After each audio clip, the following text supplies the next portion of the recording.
निवडणुकीचा शंखनाद झाला आहे. अर्थात आमच्याकरता शंखनाद झाला आहे, काहींकरता ऐलान झाला आहे. पण आज या निमित्ताने आमच्या महायुती सरकारने 2-2.25 वर्षामध्ये जे काही कार्य केलेलं आहे त्याचं एक रिपोर्ट कार्ड आपल्यापुढे आम्ही ठेवतो आहोत. अर्थात हे संक्षिप्त रिपोर्ट कार्ड आहे, कारण आपल्याला ठळक बाबीच तुमच्यापर्यंत पोहोचवता येतील. सविस्तर त्यातला प्रत्येक मुद्दा आणि त्या त्या घटकांकरता केलेली कामं याची पुस्तिका आहे. त्याच्यामुळे ती काही आपल्यासमोर ठेवणं आम्हाला आत्ता संयुक्तिक वाटत नाही, ते आपल्यापर्यंत आम्ही पोचवू. एक महाराष्ट्राच्या जनतेच्या लक्षात आलं असेल, स्थगिती सरकार गेल्यानंतर गती आणि प्रगतीचं सरकार हे गेल्या 2-2.25 वर्षामध्ये महाराष्ट्राने बघितलेलं आहे.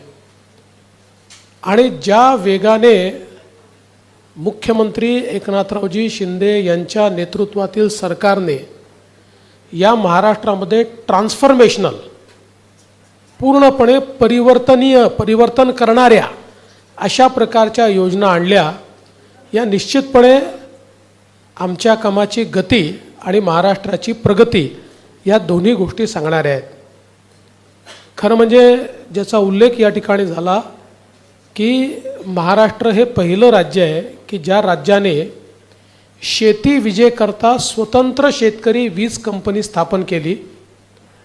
या कंपनीच्या अंतर्गत 14,000 मेगावॅट वीज निर्मितीचं काम सुरू केलं सोलरच्या माध्यमातून. आणि पुढच्या 15 ते 18 महिन्यामध्ये, म्हणजे आत्तापर्यंत त्यातलं 1-1.5 मेगावॅट पूर्ण पण झालं, 15 ते 18 महिन्यात याचं सगळं काम डिलिव्हर होईल. आणि त्यानंतर महाराष्ट्रातल्या शेतकऱ्यांना 365 दिवसा वीज ही आम्ही उपलब्ध करून देऊ. हा एक अत्यंत क्रांतिकारी निर्णय आणि काम, ही घोषणा नाही, याचं प्रत्यक्ष काम जमिनीवर आम्ही सुरू केलेलं आहे. आणि 8.5 रुपयांनी जी वीज पडायची ती वीज आता केवळ 3 रुपयाला पडणार आहे. त्यामुळे महाराष्ट्र सरकारचे 10,000 कोटी रुपये बजेटमधले आणि 5,000 कोटी रुपये क्रॉस सबसिडीचे आम्ही यातनं वाचवणार आहोत. आणि याच्याच आधारावर आम्ही शेतकऱ्यांना मोफत विजेची योजना आणली. आणि म्हणूनच जे अजितदादांनी सांगितलं की मागच्या काँग्रेसच्या सरकारमध्ये घोषणा केली आणि नंतर बदलून गेले, कधी प्रिंटिंग मिस्टेक सांगितली, असा हा निर्णय नाही, तर अतिशय वेल थॉट, विचारपूर्वक कृती करून आणि पुढचे वर्षानुवर्ष हा निर्णय चालेल अशी व्यवस्था करून आम्ही हा निर्णय घेतला आहे. आणि म्हणून शेतकऱ्यांना विजेचं बिल माफ जे केलेलं आहे ते भविष्यात देखील सुरू राहील आणि त्यांना दिवसा 12 तास वीज मिळेल. दुसरा महत्त्वाचा आम्ही निर्णय केला की शेतकऱ्यांना मागेल त्याला सौर पंप, केवळ 10% पैसे भरायचे आणि त्याला सौर पंप मिळेल. 25 वर्ष विजेचं बिल येणार नाही. 5 वर्ष सगळी देखरेख ही सरकार करेल. चोरीला गेला तर इन्शुरन्स आहे, तुटफूट झाली तर इन्शुरन्स आहे. आणि मागितल्यानंतर 3 महिन्यात त्याच्या शेतीमध्ये तो पंप लागतो, ही पण व्यवस्था आपल्या सरकारने केली आहे. त्यामुळे विजेच्या बाबतीत शेतकऱ्याला चिंतामुक्त करण्याचं काम हे आपल्या सरकारच्या माध्यमातून या ठिकाणी झालेलं आहे. आणि मला असं वाटतं की शेतकऱ्यांनी देखील त्याचं प्रचंड स्वागत केलं, कारण अगदी 5,000 रुपयापासून तर 50,000 रुपयापर्यंत बिलं जी आहेत ही शेतकऱ्यांची माफ झालेली आहेत. दुसरं, सिंचनाच्या क्षेत्रात देखील या सरकारने अभूतपूर्व कामगिरी केली आहे. खरं म्हणजे जे काही मध्यंतरी महाविकास आघाडीचं सरकार होतं, या सरकारमध्ये एकाही प्रकल्पाला सुधारित प्रशासकीय मान्यता दिली नाही. त्यामुळे सिंचनाचं काम पूर्णपणे ठप्प होतं. आत्ता या सरकारमध्ये 145 प्रकल्पांना त्या ठिकाणी सुधारित प्रशासकीय मान्यता दिलेली आहे, ज्यामुळे 22,73,000 हेक्टर सिंचन क्षमता तयार होईल. आणि आपण बघा सगळ्या महाराष्ट्रातल्या दुष्काळी भागामध्ये ही सगळी प्रकल्प आपण त्या ठिकाणी मान्य केलेली आहेत. अनेक दुष्काळी भागातले कामांची सुरुवात केलेली आहे. म्हणजे अगदी पश्चिम महाराष्ट्रातला दुष्काळी भाग असो, मराठवाड्यातला असो की विदर्भातला असो, कामांची सुरुवात देखील झालेली आहे. आणि सगळ्यात महत्त्वाचं जे अशक्यप्राय वाटायचं, नदीजोड प्रकल्प, वैनगंगा, नळगंगा, पैनगंगा नदीजोड प्रकल्प 90,000 कोटी रुपयाचा, नार पार गिरणा नदीजोड प्रकल्प आपण केला.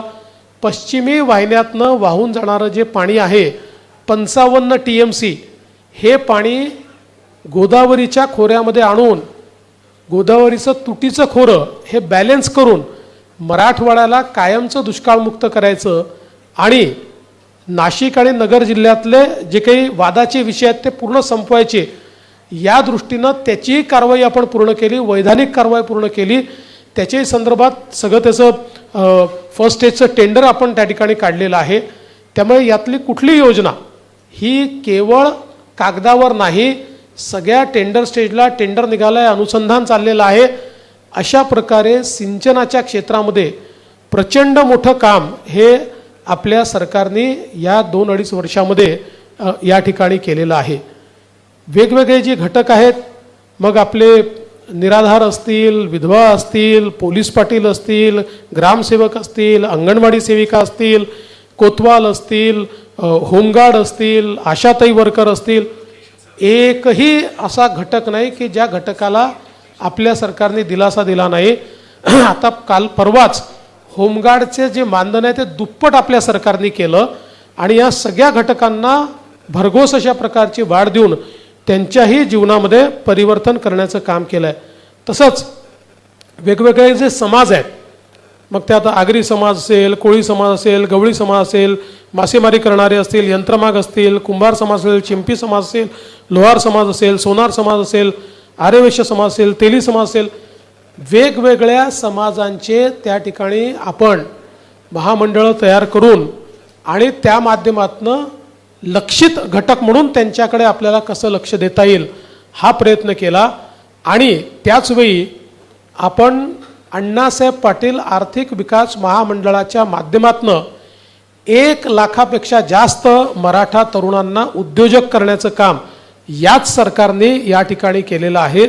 मध्यंतरी तर जे 2.5 वर्षाचं सरकार होतं त्या सरकारने अण्णासाहेब पाटील आर्थिक विकास महामंडळांना कुलूप लावलेलं होतं, त्याला काहीही त्या ठिकाणी मदत करण्यात आली नाही. पण आज मोठ्या प्रमाणात हे काम आपण करतोय. अर्थात सहज उल्लेख करतो की पहिल्यांदाच पत्रकार आणि वृत्तपत्र विक्रेता यांचाही विचार या सरकारने केलेला आहे, हे देखील मला या निमित्ताने नमूद केलं पाहिजे. इन्फ्रास्ट्रक्चरच्या सेक्टरमध्ये सरकारने केलेलं काम अभूतपूर्व आहे आणि हे आपल्याला सांगायची गरज याकरता नाही की हे काम सोशल सेक्टरचं काम दिसत नाही, पण इन्फ्रास्ट्रक्चर सेक्टरचं काम आपल्याला पाहायला मिळतं. मग ते समृद्धी महामार्गाचं काम असो, ग्रामीण रस्त्यांचं काम असो, नवीन महामार्गांचं काम असो की मुंबई आणि MMR रिजनमधलं वेगवेगळ्या प्रकारचं ते माननीय मुख्यमंत्री सांगतील म्हणून मी त्याच्या डिटेलमध्ये जात नाही. पण मला असं वाटतं की इन्फ्रास्ट्रक्चरच्या क्षेत्रात या सरकारने जे काम केलेलं आहे ते अभूतपूर्व अशा प्रकारचे. आणि वाढवणसारखं बंदर, खरं म्हणजे हे जे काही वाढवण बंदर आहे हे महाराष्ट्राला पुढचे 25-30 वर्ष महाराष्ट्राची आणि देशाची अर्थव्यवस्था हे वाढवण बंदर चालवेल. कारण आज देशाचं 60% कंटेनर ट्रॅफिक JNPTचं पोर्ट हे हँडल करतं. JNPTपेक्षा 3 पट मोठं जगातल्या पहिल्या 10मध्ये येणारं वाढवण बंदर, ज्याच्यामध्ये 10 किलोमीटर 20 मीटर डीप ड्राफ्ट आहे. जगातलं सगळ्यात मोठं व्हेसल देखील ज्या ठिकाणी येऊ शकतं. त्यामुळे भारताला आणि महाराष्ट्राला मॅरिटाईम ताकद जगातली या एका वाढवण बंदराने या ठिकाणी होणार आहे. आणि यातल्याही सगळ्या अडचणी आपल्या सरकारने दूर केल्या आणि त्या माध्यमातून मोठ्या प्रमाणात हे वाढवणचं बंदर या ठिकाणी केलं आहे. खरं म्हणजे एक गोष्ट मला अजून सांगायची आहे की आमचा विरोधी पक्ष एकीकडे टीका करतो की लाडकी बहीणचे पैसे देणार कुठनं आणि मग मुलींना मोफत शिक्षणाचे पैसे देणार कुठनं, सरकारजवळ पैसे नाही आहेत. आणि दुसरीकडे त्यांचे नेते म्हणतात की आमचं सरकार आलं तर आम्ही 1500चे 2000 करू, आमचं सरकार आलं तर आम्ही कर्जमाफी करू, आमचं सरकार आलं तर आम्ही. त्यांनी विरोधकांनी पहिले हे ठरवलं पाहिजे की सरकारकडे या योजना चालवायला पैसे आहेत की नाही आहेत. जर पैसे असतील तर ते पुढचे कर्जमाफी करू शकतील. आम्ही तर ज्या योजना सांगितलेल्या आहेत आणि यापुढेही काही योजना आम्ही आमच्या जाहीरनाम्यात घोषित करणार आहोत. प्रत्येकाच्या पाठीशी पूर्ण आर्थिक पाठबळ उभं करूनच आम्ही योजना जाहीर करू. पण विरोधी पक्ष मात्र टोटली कन्फ्यूज दिसतोय. एकीकडे ते म्हणतात बजेटमध्ये पैसे नाही आणि दुसरीकडे ते नवनवीन योजना स्वतः मात्र घोषित करतात. तर मला असं वाटतं की एक प्रकारे त्यांचा पर्दाफाश हा या माध्यमातून निश्चितपणे होतोय. पण एक गोष्ट या निमित्ताने मला सांगायची आहे आणि विशेषतः लाडक्या बहिणींना मला सांगायची आहे की बघा, ऑलरेडी काँग्रेस पक्षाचे नेते हे कोर्टामध्ये लाडकी बहीण योजना बंद करण्याकरता पोचले आहेत. अर्थात त्यांना यश मिळालेलं नाही. त्यांच्या माजी मंत्र्यांनी सांगितलं आहे आमचं सरकार आलं की आम्ही लाडकी बहीण योजना बंद करणार. आणि परवा तर माननीय उद्धवजींनी जाहीर सभेत जाहीर केलं आहे की आमचं सरकार आल्यानंतर महायुती सरकारच्या सगळ्या योजना आम्ही बंद करणार, त्यांचे सगळे निर्णय आम्ही उलट करणार. त्यामुळे मुळातच जसं 2.5 वर्ष आधीच्या महायुती सरकारचे सगळे निर्णय बंद करून महाराष्ट्राला कुलूप बंद करून यांनी ठेवलं होतं, तसंच पुन्हा स्थगिती सरकार आणून महाराष्ट्राला कुलूप बंद करण्याचा यांचा प्रयत्न आहे, जो कधी यशस्वी होणार नाही. आता खरं म्हणजे अनेक आरोप हे लोक लावत आहेत. पण कायदा सुव्यवस्थेवर ते बोलत असताना त्यांनी आरसा देखील पाहायला पाहिजे. कारण मी आता गुन्ह्यांच्या संख्येमध्ये जाणार नाही, ती पण आकडेवारी माझ्याकडे आहे. पण मला असं वाटतं स्टॅटिस्टिक्सनी काही शेवटी कायदा आणि सुव्यवस्थेचं वर्णन करणं योग्य नसतं. पण ज्यांचा गृहमंत्रीच जेलमध्ये गेला ते आता आम्हाला या ठिकाणी कायदा आणि सुव्यवस्था सांगतायत. ज्यांच्या काळामध्ये कॅश फॉर ट्रान्सफर हे स्कॅम, पैसे घेऊन ट्रान्सफर होतात, याचं सगळं रेकॉर्डिंग झालं, ज्याची CBIची इन्क्वायरी चाललेली आहे. ज्यांनी पैसे घेऊन बदल्या केल्या, आता त्या सरकारची मंडळी या ठिकाणी आम्हाला कायदा आणि सुव्यवस्थेच्या संदर्भात सांगतायत. देशातल्या सगळ्यात मोठ्या उद्योगपतीच्या घरासमोर ज्यांचे पोलीस बॉम्ब ठेवत होते आणि ते उघडकीस येऊ नये म्हणून पोलिसांनीच हत्या केली, ते आता या ठिकाणी आम्हाला सांगून राहिले आहेत कायदा आणि सुव्यवस्थेच्या संदर्भात. ज्यांनी कोरोनाच्या काळामध्ये पत्रकारांना घरून ओढून जेलमध्ये टाकलं, ते आता कायदा आणि सुव्यवस्थेच्या संदर्भात आणि लोकशाही कशी राहिली पाहिजे या संदर्भात आम्हाला त्या ठिकाणी सांगून राहिलेले आहेत. आणि ज्यांनी कोरोनाच्या काळामध्ये आरोपींना सुरक्षित प्रवास करता यावा म्हणून गाड्या उपलब्ध करून दिल्या, ते आता कायदा आणि सुव्यवस्थेच्या गोष्टी करतायत. खरं म्हणजे मी इतक्या गोष्टी माझ्याकडे आहेत. मी एवढंच सांगतो, निश्चित काही घटना घडलेल्या आहेत, यापूर्वी देखील त्यापेक्षा गंभीर घटना घडल्या आहेत, पण त्याच्यावर हे कधी बोलले नाहीत. पण अर्थात आता कुठली घटना बोलली तर बोलण्याचा अधिकार आहे. राज्य सरकारने कुठलीही घटना घडल्यानंतर तात्काळ कारवाई केलेली आहे आणि त्या ठिकाणी आरोपींना पकडण्याचं काम आपण केलेलं आहे. अन्यथा आपण जर बघितलं पाहिजे तर त्यांच्या काळामध्ये निर्भयाच्या ज्या गाड्या होत्या, निर्भया पथकाच्या गाड्या, या नेत्यांच्या सुरक्षेकरता वापरल्या जात होत्या. हिंगणघाटच्या गंभीर घटनेमध्ये ज्या मुलीला जाळून टाकलं दुर्दैवाने, तिला कंपेन्सेशन अनाऊन्स केलं, 2 वर्ष कंपेन्सेशन दिलं नाही. आमचं सरकार आल्यानंतर त्या परिवाराला आम्ही त्या ठिकाणी कंपेन्सेशन दिलं. यांच्या काळामध्ये कोविडचा स्वॅब घेताना महिलांची काय अवस्था झाली हे मला बोलताना देखील या ठिकाणी लाज वाटते. त्यामुळे मला असं वाटतं की केवळ नरेटिव्ह तयार करणं एवढा एकमेव प्रयत्न त्यांचा आहे. आम्ही महिलांना मदतही करू आणि महिलांना सुरक्षितही ठेवू आणि जिथे महिलांच्या सुरक्षेवर कोणी घाला घालण्याचा प्रयत्न करेल त्याच्यावर कडक कारवाई देखील या ठिकाणी आमच्या सरकारच्या माध्यमातून केली जाईल. मी या निमित्ताने एवढंच सांगतो, या सरकारने अतिशय गतीनं काम केलेलं आहे. महाराष्ट्र वेगानं प्रगतीकडे चाललेला आहे.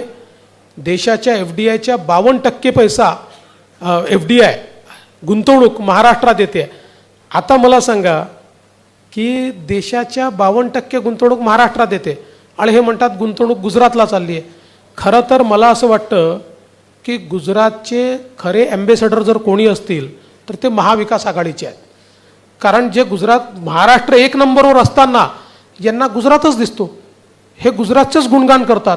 गुजरातचं गुणगान गाणारे महाविकास आघाडी.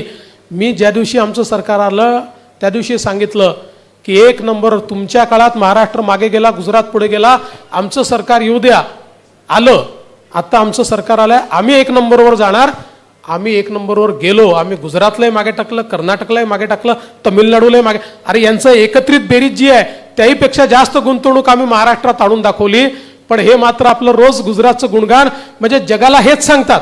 महाराष्ट्र पुढे असून यांना पुढे असलेला महाराष्ट्र दिसत नाही. हेच रोज जगाला सांगतात की नाही गुजरात पुढे, गुजरात पुढे. मी या ठिकाणी आकडेवारी सहित सांगतो, महाराष्ट्रच पुढे आहे, महाराष्ट्रच पुढे राहील. महाराष्ट्राला कोणी मागे टाकू शकत नाही. यांनी किती वल्गना केल्या तरी महाराष्ट्र पुढे राहणार आहे. आमच्या मुख्यमंत्र्यांच्या नेतृत्वात या 2-2.5 वर्षामध्ये प्रचंड काम आमच्या सरकारने केलेलं आहे. त्याचं संक्षिप्त रिपोर्ट कार्ड आम्ही ठेवतोय. कालांतराने हळूहळू सगळ्या गोष्टी समोर ठेवू आणि मला विश्वास आहे की जनतेचा पाठिंबा आणि आशीर्वाद हा पुन्हा आम्हाला मिळेल आणि जे कामं राहिली आहेत ती कामं पुढच्या 5 वर्षामध्ये आम्ही करून दाखवू हा विश्वास मी व्यक्त करतो. धन्यवाद.